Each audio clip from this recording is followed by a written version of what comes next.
Hello, class. I'm Instructor Shipley. This is Sandra Phillip, and I will be doing my week 5 discussion 1 on uh, the selected recording teachings that I've chosen, which was teacher observation of Miss Angie. I also used the evaluation and rating elements 1. So Miss Angie has a second grade class of about 28 or more children in the classroom. When I observed Miss Angie's class, all the children were sitting in a on a rug together for to what it appeared to me a long period of time. The video was about 19 minutes long. They were learning fractions. They are second graders, and they were well behaved, sitting down as Miss Angie teach the lesson.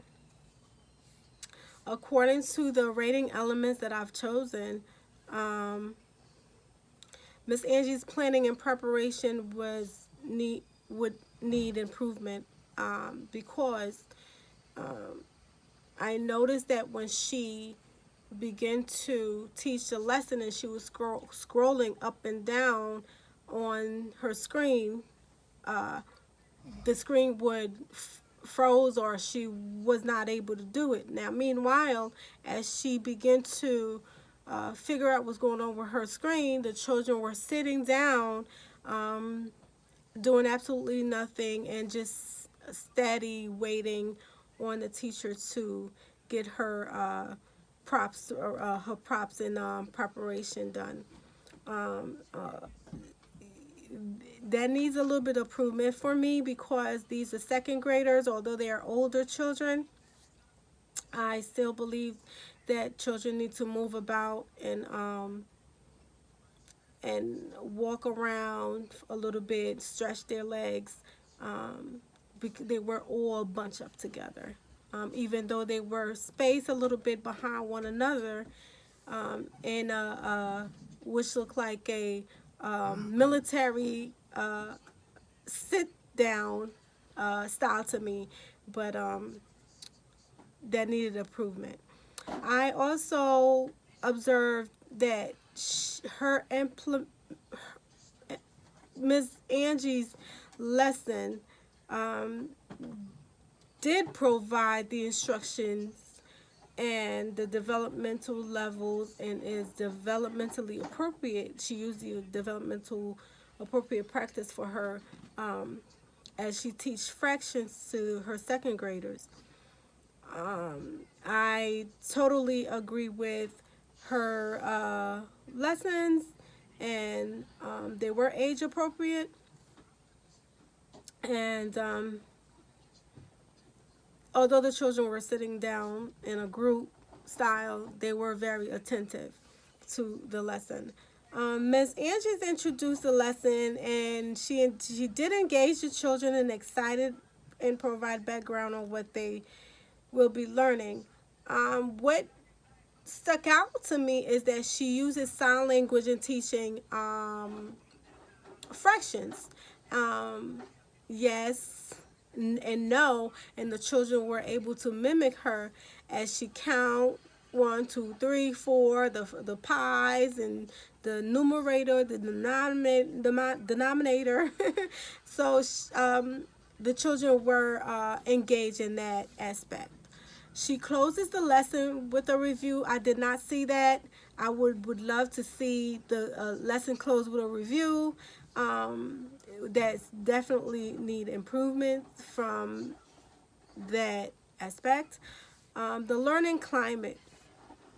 Ms. Angie's did she create a classroom climate that is warm and is development of positive self-concept for students?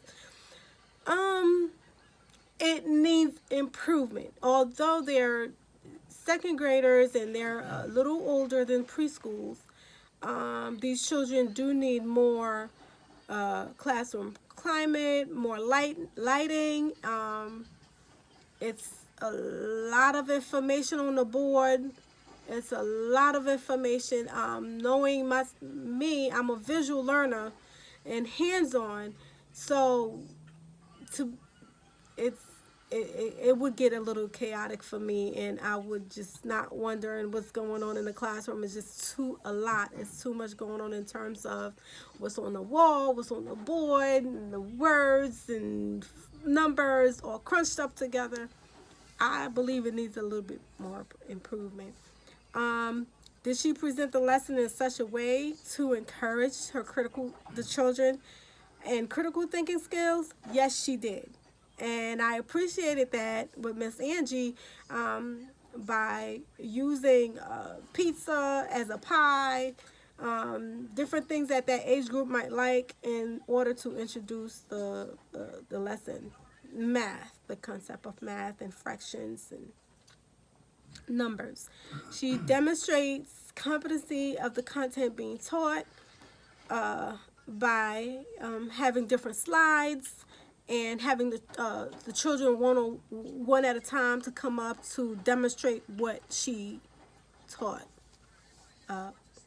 pretty much towards the end of the class. She has a clear classroom procedure and transition. I'm not sure. I would love to see a lot of transition going on in that classroom within that short period of time. I would love to see a children transition from one small group, 4 or 6 or 8 at a time on a table, doing different activities that are fun, appropriate, and learning at the same time. Did I see that transition going on in the classroom? No. The children sat throughout the whole entire teaching of fractions, and I have seen a few children, they were quarreling on the floor. Some did kind of look like they were bored. It's just, I don't know, that didn't work out for me too well. But her instruction, she did demonstrate knowledge of content, and she did use multiple teaching strategies that are developmentally appropriate and engaging. What she did, she used her slide, of course, to call each child to come to demonstrate what they were taught in terms of fraction.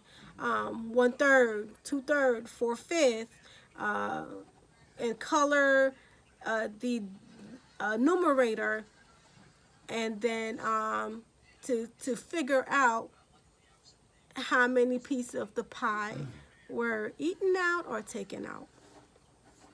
So that she did demonstrate that. She did provide clear directions and model for her student regarding what they should be doing. She was very distinct in her speech, and she did provide clear directions. The children and at that age level should understand 1/3, 2/4, 4/8 in terms of math concern. The assessment, she prepared an assessment that is DAP. No, she did not. I did not see any assessment in terms of a developmentally appropriate practice. No, I did not see that. I would love to see an assessment of what the children learned, or perhaps some worksheets that was given to the children as they sat at the table. They could have colored certain blocks, certain part of the pie, and then at the end of the classroom to show what that group did, this group did, or the other group did. I did not see that. All the children were sitting in one cluster in the classroom, while the teacher, she was the only one there. I understand that, but I would have loved to see her assessment. Assessment is differentiated. No. Classroom environment management. No. I would love to see more classroom management. I didn't see that. Did she set up the development appropriate practice classroom so that all the children can learn through hands-on exploration? This is what I was talking about earlier. I didn't see that, so I would have loved to see the children hands-on exploration, hands-on counting different pies or cutting out pies or coloring pies or what have you, different activities that the children could have been doing instead of just sitting there and just listening to the teacher dictating to them what is a pie, what is a denominator, what is a numerator. Um, Post expectation and rules are posted, and the teacher set high expectation for her or his student. If there were rules that were posted, I couldn't figure out which one because it's just a lot of stuff on the wall, a lot of small words, a lot of numbers, a lot of charts. Everything was there. So it was kind of hard for me to figure out where the rules of the classrooms are and what's going on. So that was a little bit overwhelming for me. Too much. Children are engaged in the learning process. They were. And kudos to them. They were engaged in the learning process. And they look like they are familiar with Miss Angie's routine. They look like they are pretty much aware of the classroom rules. You sit there and let me teach you. However, they were engaged, and I can tell that they love numbers, and they understood and gained the knowledge that Ms. Angie was trying to teach them in terms of fractions and numbers and concepts. This is my evaluation. Thank you very much, and everyone, please have a blessed day and be safe. Wear your mask. Thank you.